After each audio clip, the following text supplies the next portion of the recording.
All right, so welcome to another deep dive. And today, let's talk about this reappointment of General Odawaa, head of the Somali National Army. Wow. Big story, right? Making some waves. And we've got this opinion piece from Sahal magazine that's a Somali publication. And it's really raising some serious questions about President Hassan Sheikh Mohamud's leadership. Yeah, I think it really is a dramatic move, Oh. especially when you consider the backdrop of everything that's going on right now with the violence escalating in Somalia. Yeah. We're not talking about just sort of a routine change in command. Right. This is a major shakeup at a time when, there's a growing sense of crisis.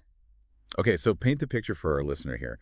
What exactly happened, and why is everyone making such a big deal about this? So President Hassan just removed Brigadier General Ibrahim Sheikh Mohamud and reinstated General Odawaa Yusuf Rageh. And here's the real kicker. Yeah. General Odawaa was actually dismissed by President Hassan just 2 years ago. He fires him and brings him back. That is quite a turnaround. That's a pretty, dramatic reversal. And this article really digs into, what's the story here? Yeah, what is the story there?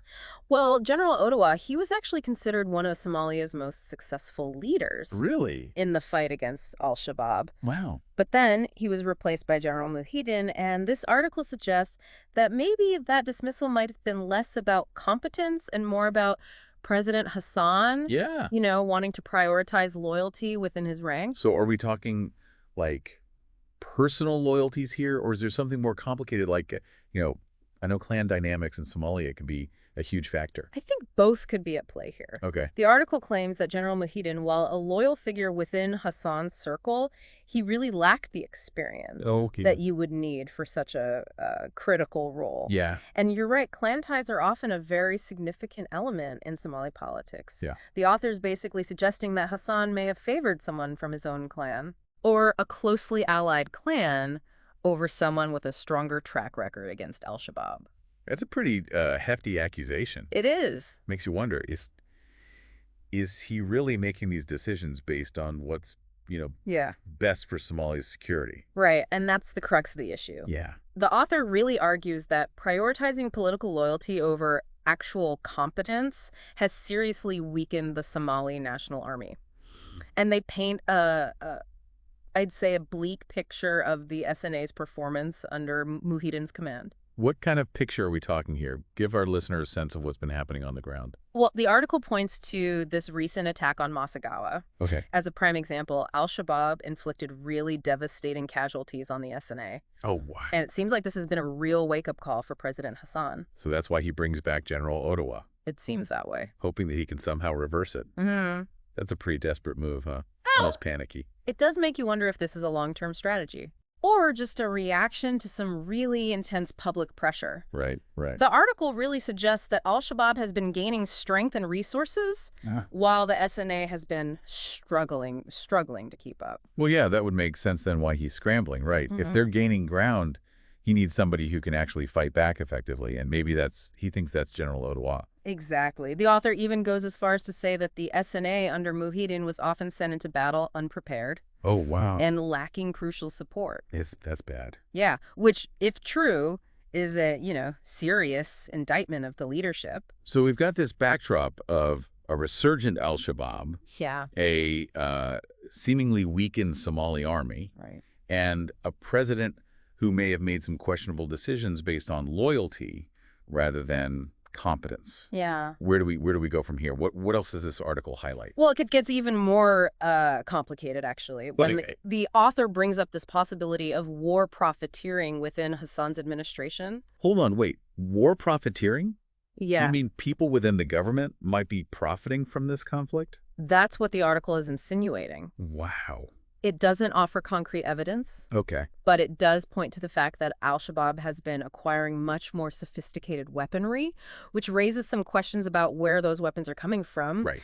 The author is implying that someone might be turning a blind eye to this. Yeah. Or even actively facilitating it for personal gain. Wow. If that's true, that would be a major blow to public trust, right? Huge. And it would make Hassan's decision to bring back General Odawaa seem even more like a desperate attempt to, regain control and make it look like he's doing something. Absolutely. Yeah, The author really highlights the unease and distrust this creates amongst the Somali people. of course. They're the ones bearing the brunt of this conflict. Totally. Seeing their soldiers sent into battle potentially ill-equipped, Right. unsupported. Yeah, it makes you think, what's the real story here? Right. Is this genuine effort to turn the tide, or is it just political maneuvering to save face? Yeah. This is a grim picture. Yeah, it raises some serious questions about the priorities of the administration. Yeah. And there's actually another layer to this story Okay, I'm ready. that we need to unpack. Lay it on me. The article suggests that the initial removal of General Odawaa might have been part of a larger plan Okay. to weaken certain elite units within the SNA.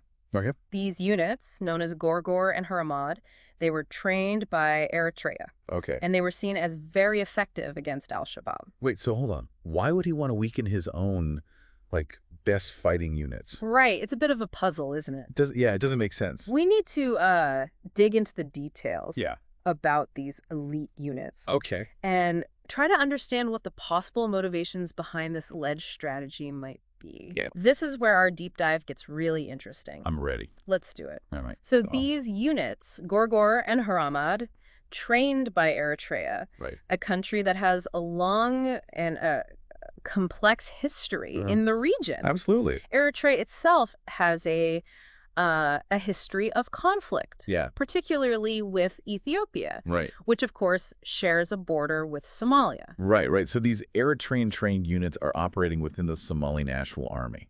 Exactly. That adds another layer here. It's done. What made them stand out? Why were they considered so effective? Well, Eritrea has a reputation for having a very disciplined and battle-hardened military. Right. So these units brought a level of training and operational experience Uh-huh. that was arguably different from other parts of the SNA. So almost a special forces unit within the Somali army. Exactly.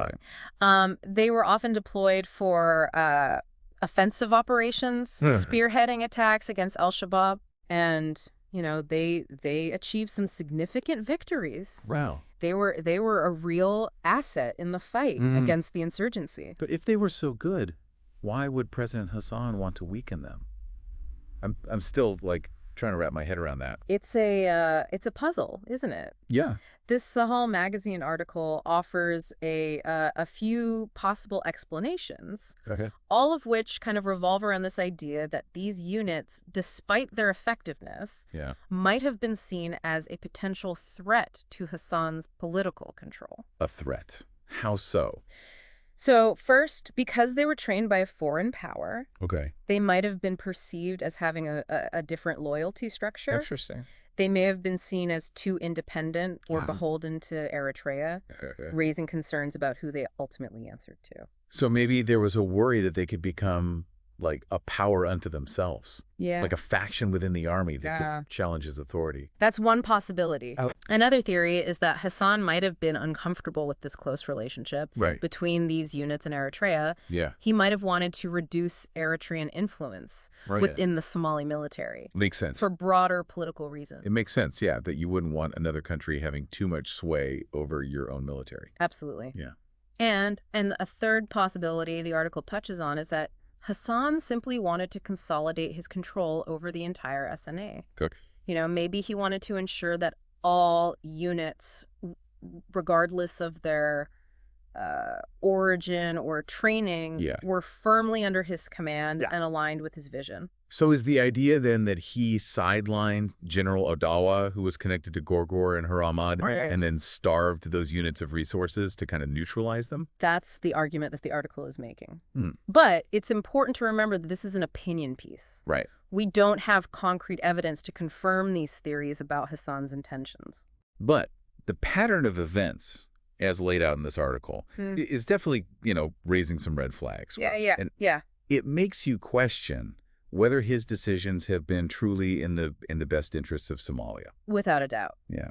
This article paints a picture of an administration that may have been more focused on internal political maneuvering than on effectively countering Al-Shabaab. Right. It certainly feeds into this narrative that his priorities may not have been in the right place. And this whole reappointment of General Odawaa, does that change anything? I mean, is this a sign that he's realizing he made a mistake? Mm. Or is it just a PR move to make it look like he's doing something? It's hard to say for sure. Yeah. It could be a genuine recognition that he needs someone with Odawaa's experience to get the situation under control. Right. Maybe he sees this as a necessary step to turn the tide against Al-Shabaab and stabilize the country. Okay. But we also have to acknowledge the timing of this move. It comes right after that devastating attack. Right, the attack that really highlighted the SNA's vulnerabilities. Exactly. Yeah. So it's possible this is a response to public pressure, a way to kind of project an image of strength and decisiveness. Okay. It could be a bit of both.